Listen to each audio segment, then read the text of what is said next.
Oh là là, mais non, mais oh là là, la lumière, pas terrible du tout, la lumière, pas terrible du tout, la lumière. Aïe, aïe, aïe.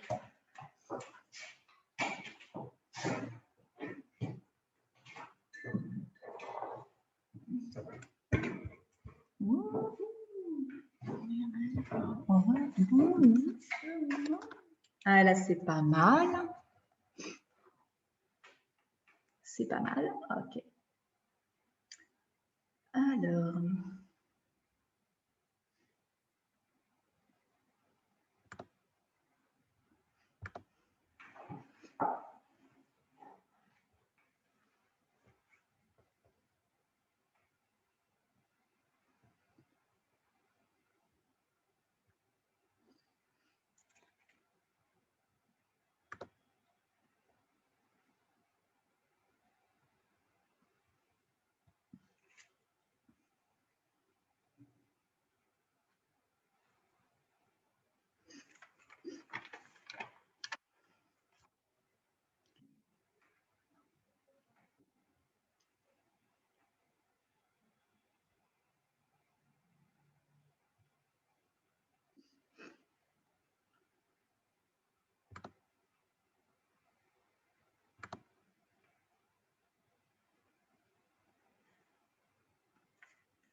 Ok, lancer en direct.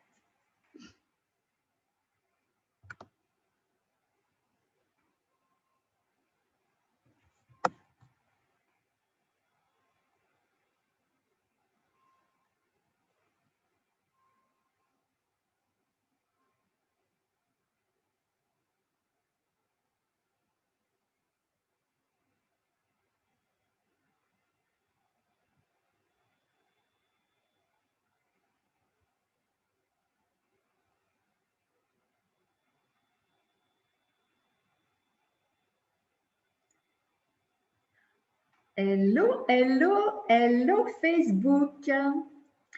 Alors, journée riche en rebondissements. Je vais vous raconter dans un instant. Je voudrais juste vérifier qu'on est bien live parce que c'est presque une première. C'est une deuxième, le live Facebook depuis Zoom. Si jamais, voilà, j'avais quelques belles âmes qui pouvait me dire que tout est OK et que je suis live. Alors, je réalise que si je ne vous vois pas sur le téléphone, j'ai un commentaire, donc a priori ça fonctionne. Patricia qui me fait coucou, ma maman qui est là aussi, je vais couper le son, hop. Donc, a priori, dites-moi que tout est bon, le son et l'image, c'est parfait. Wow, je suis super contente d'être avec vous ce soir à 18h, mais comme prévu, même si la journée ne se déroule absolument pas comme prévu. Je devais vous retrouver aujourd'hui en duo avec Virginie Chastel. Virginie Chastel dont je vais vous parler, qui est la fabuleuse, la merveilleuse organisatrice du premier congrès francophone de l'écologie relationnelle. Il se trouve que Virginie est terrassée par la Covid. Voilà, c'est une force de la nature, cette femme. Hein. Elle a donné tout ce qu'elle avait à donner. Cet après-midi, elle me dit, écoute, j'ai un mal de tête qui est abominable. Je suis désolée, je ne pourrais pas être avec toi sur le live où on devait être toutes les deux. Qu'à cela ne tienne, je vais faire au mieux pour vous parler de ce congrès francophone de l'écologie relationnelle et puis surtout de la conférence que je vais vous proposer. Donc, congrès, si je ne m'abuse, qui aura lieu du 9 au 17 avril prochain. Donc, je crois que c'est toi, maman, qui disait, voilà, tu seras là à ma conférence ce soir. Mais non, la conférence, ce n'est pas ce soir. Ce soir, on est juste ensemble pour vous donner un avant-goût et puis pour vous raconter aussi un petit peu la genèse de ce projet. La conférence, elle est déjà enregistrée, mais vous en aurez la surprise à partir du 9 avril. Alors, vous pouvez participer tous au congrès gratuitement. Il suffit de vous inscrire au lien que j'ai mis juste au-dessus de la vidéo et vous pourrez assister à toutes les conférences sur un laps de temps finalement assez court, mais assez long pour que vous ayez le temps de profiter de tout. 28 intervenants, des leaders internationaux du développement personnel. Donc, c'est pour ça que je suis vraiment mais honorée que Virginie m'ait sollicité pour pouvoir parler de l'ikigai dans un contexte particulier. Donc, Virginie aurait été là, elle se serait présentée et je me suis dit que ce serait amusant bien, de vous la présenter. Alors, je pense qu'elle ne m'en voudra pas. J'espère que ça va fonctionner. Je ne sais pas si vous aurez le son. Comment je peux faire ça? Oui, je sais. Alors, attendez. Petite manœuvre, hop, technique. Je vais vous présenter Virginie en mouvement. Si on n'a pas le son, vous me direz hein, si jamais vous avez le son, parce que franchement, ça vaut le détour. C'est Feria, tu es inscrite? Génial. Alors, hop. Vous me direz si vous voyez mon écran. Hop, je vais le mettre en grand, ce sera tellement mieux. Je vais essayer. Voilà Virginie. Est-ce que vous avez le son? C'est un phénomène. Hein?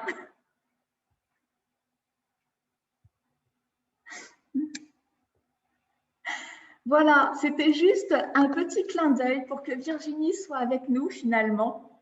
Est-ce que vous avez eu le son?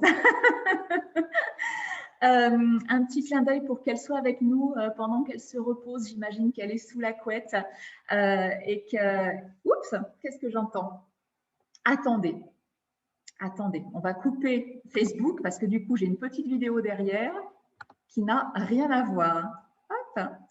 Donc, c'était juste un petit clin d'œil pour que Virginie soit avec nous. Et oui, bon rétablissement à elle parce qu'on souhaite vraiment qu'elle soit en pleine forme avec nous pour le live d'ouverture le 9 avril prochain.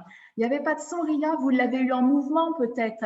Vous avez vu comme elle se dandine. En tout cas, voilà, c'est vraiment l'énergie de Virginie. Alors Virginie, qui est-elle? Et puis finalement, comment est né ce congrès francophone de l'écologie relationnelle? Non, vous ne l'avez même pas vue en mouvement? Mais vous n'aviez pas vu comme elle était en train de danser? Enfin, c'était incroyable. C'était 5 minutes avant justement l'enregistrement d'une conférence. Et je trouvais que ces 15 petites secondes, c'était tellement dynamique, mais sans le son de Virginie. Ok, donc on l'a vu au moins en mouvement. C'était tellement représentatif, je dirais, de qui elle est. C'est une femme qui est pétillante. En fait, Virginie, elle a 14 ans d'expérience dans l'éducation nationale. Et elle a frôlé le burn-out. Alors, comme elle le dit, non pas à cause des enfants, mais finalement à cause des relations, alors avec certains collègues, sa hiérarchie. Donc, c'était compliqué pour elle. Au même moment où au niveau des relations professionnelles, c'était compliqué, elle coupe les ponts avec son père. Au même moment, elle démissionne de son poste en tant qu'adjointe au maire. Au même moment, c'est aussi tendu avec son conjoint et leur enfant leur en fait voir de toutes les couleurs. Bref, au niveau relationnel, on sent que là, elle a pris le package complet. Elle a dit, voilà, voilà de la matière, il y a de quoi travailler, débrouille-toi avec ça. Et finalement, elle n'avait vu que la partie visible peut-être de l'iceberg à l'époque. Elle s'est dit, il faut absolument que je sorte de tout ça. Quelque chose ne va pas. Elle fait une première reconversion professionnelle. C'est à ce moment-là que je l'ai rencontrée d'ailleurs, dans l'immobilier. Et déjà, voilà, fidèle à ce qu'elle est aujourd'hui, très professionnelle, très pétillante, très engagée. Je vois Virginie débarquer et je me suis dit, dommage qu'elle ne soit pas dans ma région parce qu'en matière d'IMO, je me serais forcément tournée vers cette femme.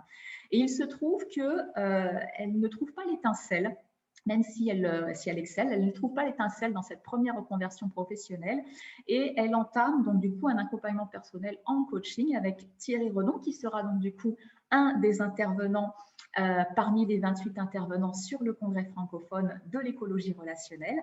Et là, Virginie réalise que les relations, il y a quelque chose à faire pour elle.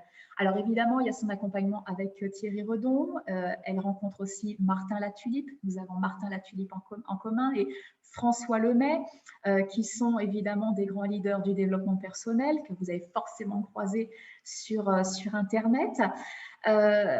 Pendant ces 2 années où elle a côtoyé donc Martin et François, elle s'est surtout reconnectée à qui elle était vraiment. Et en se reconnectant à elle-même, finalement, elle a appris à communiquer et même à comprendre qu'elle pouvait aussi dépolluer ses relations. Et même mieux encore, elle pouvait les harmoniser. Là, elle sentait qu'elle tenait quelque chose de fort autour du relationnel, donc elle a fait le job pour elle. Et aujourd'hui, elle nous entraîne justement dans cette belle aventure relationnelle avec soi-même, avec les autres, avec le monde. Alors, Virginie, en grande professionnelle, en grande bosseuse, elle a créé le groupe Facebook qui s'appelle Osmose, où elle nous donne rendez-vous chaque semaine avec sa petite capsule qui part d'une citation, donc capsule qu'elle appelle l'écoute boost du mercredi. Vous y êtes bienvenus, évidemment, c'est juste génial ce qu'elle fait. Elle a créé aussi des podcasts où elle interviewe justement des personnes qui peuvent raconter leur parcours et elle se rend compte, elle met en lumière, en tout cas d'une façon assez admirable, à quel point toutes les grandes, on va dire, toutes les grandes évolutions, transformations, je dirais, dans la vie de ces gens tournent toujours autour d'une histoire de relationnel, ou avec soi-même, ou avec les autres, ou avec le monde. Donc, elle tenait véritablement son sujet et tout naturellement, le congrès francophone de l'écologie relationnelle est né. C'est un travail qu'elle mène d'une main de maître depuis des mois.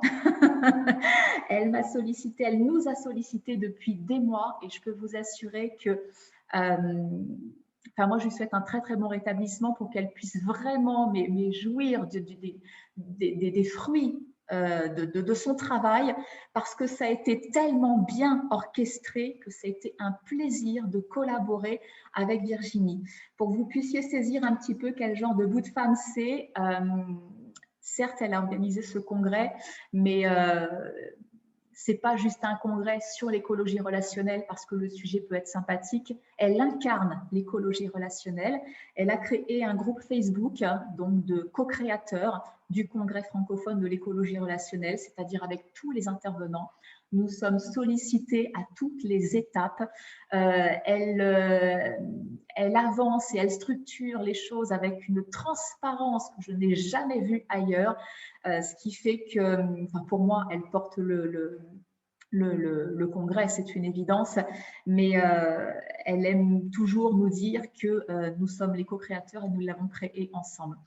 Moi, j'ai quand même envie de lui dire ce soir un grand, grand merci et un grand bravo. Donc, comment nous nous sommes rencontrés avec Virginie? Eh bien, je l'ai un peu évoqué dans sa présentation. C'est grâce à Martin Latulipe. Martin que je suis depuis 7 ans, qui est mon mentor, mon coach, mon formateur, qui m'a finalement permis d'assurer une sacrée transition dans ma vie professionnelle et Martin qui me fait rencontrer des gens fabuleux comme Virginie, mais tant d'autres justement, tous les gens qui vont intervenir dans ce congrès et puis tellement d'autres. C'est un beau réseau autour de Martin.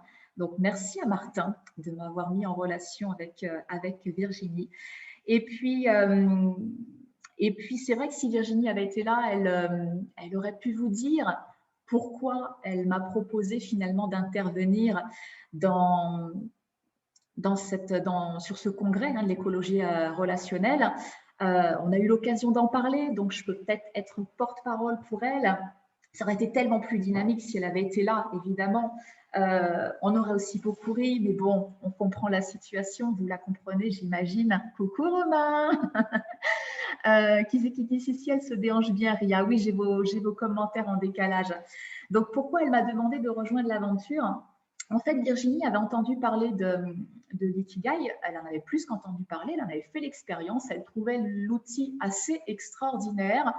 Et au moment où finalement elle faisait l'expérience de trouver son ikigai, elle me voit en parler sur les réseaux sociaux assez fréquemment, avec beaucoup de passion et comme elle aime le dire, quand elle me dit quand tu en parles, toi, dit tu as des étoiles dans les yeux. Et c'est vrai que j'aime passionnément cet outil, l'ikigai. Pourquoi? Parce que il m'a sorti d'une impasse, je dirais, professionnelle. Enfin, une impasse, c'était un rond-point, je tournais en rond.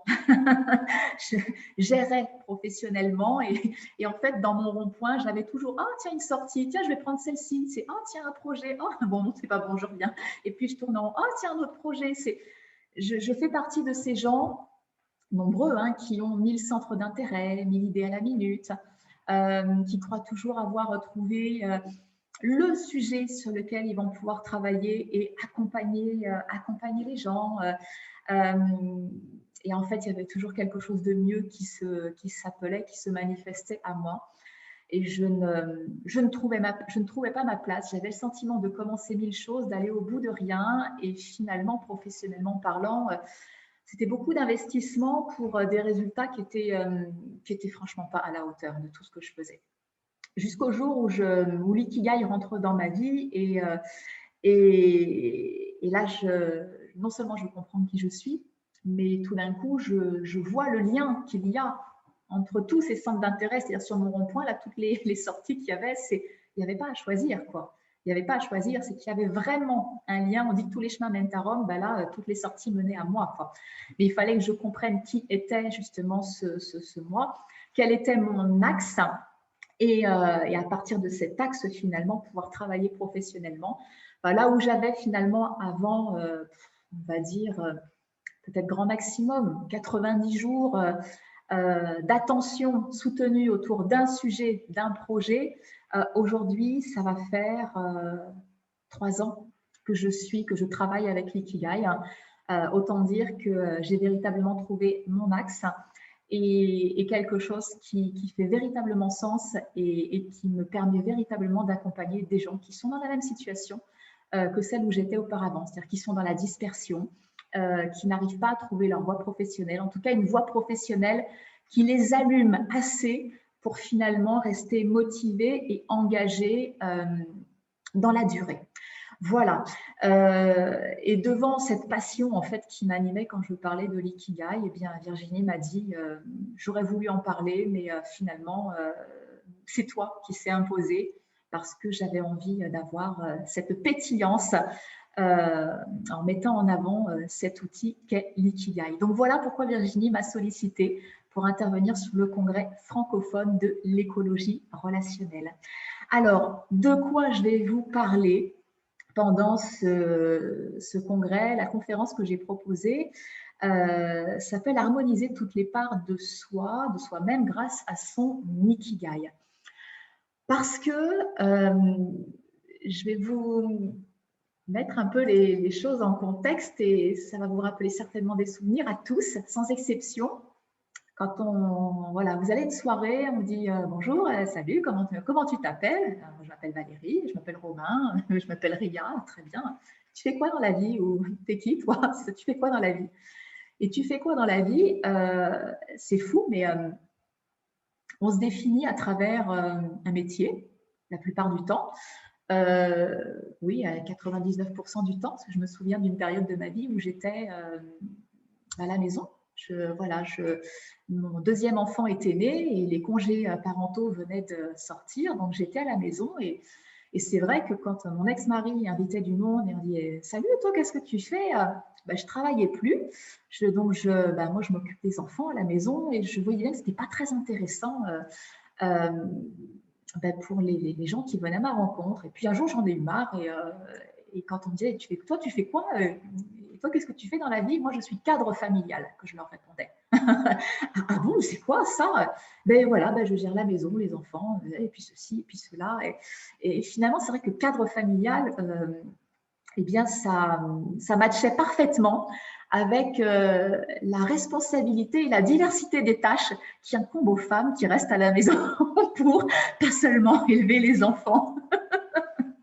Donc, tout ça pour dire que on se définit à travers un métier, une profession, et c'est tellement réducteur. Parce que finalement, on est tellement plus que ça. Ça n'est qu'une facette de nous-mêmes.